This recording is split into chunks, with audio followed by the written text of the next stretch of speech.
student. In this lesson, we'll learn about the present perfect continuous tense. We'll practice using it as well.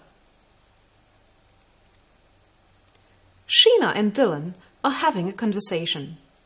Let's read their conversation. We focus on the verbs in bold. What's wrong, Dylan? Have you been feeling low recently? Hi, Sheena. I've been wondering how to make my dad proud of me. He has been scolding me a lot these days. He has been complaining that I don't work hard enough. All the verbs in bold are in the present perfect continuous tense. Do you know when we use this tense? Let's find out. In the example, Sheena has noticed that Dylan felt low in the past and that Dylan is still feeling low at present. That's why Sheena uses the present perfect continuous tense when she asks him, "Have you been feeling low recently?" So, we use the present perfect continuous tense when something started in the past and is continuing in the present. Let's take another example from the conversation.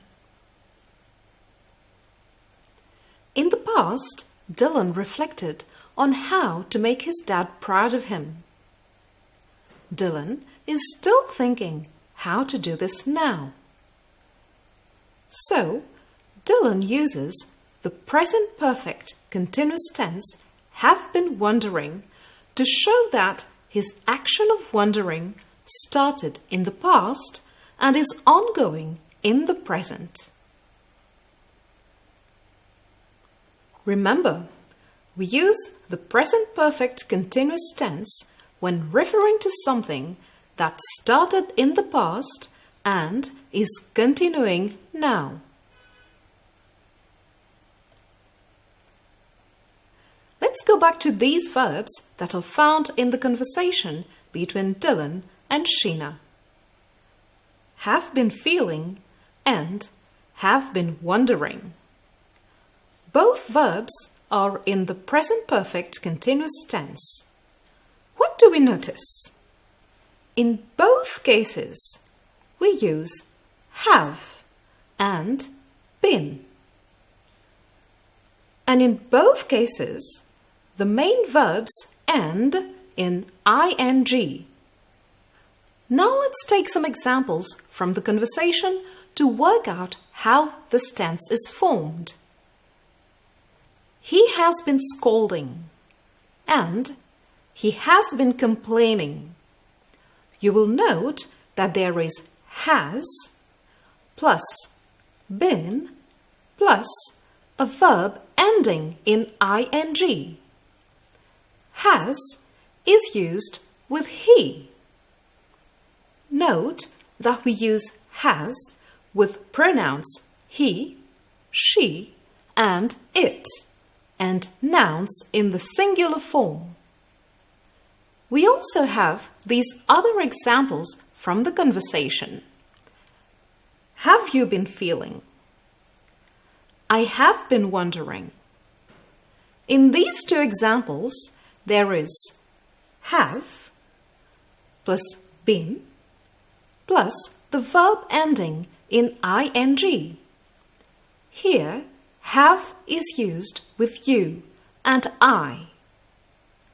So, we use have with pronouns I, you, they, and we, and nouns which are in the plural form. Note that in the present perfect continuous tense, all the main verbs end in ing. Verbs ending in ing are verbs in the present participle form. Let's practice using the present perfect continuous tense. Let's continue the conversation between Dylan and Sheena. Sheena cheers Dylan up so that he can feel better. So, Fill in the blank spaces using the present perfect continuous tense.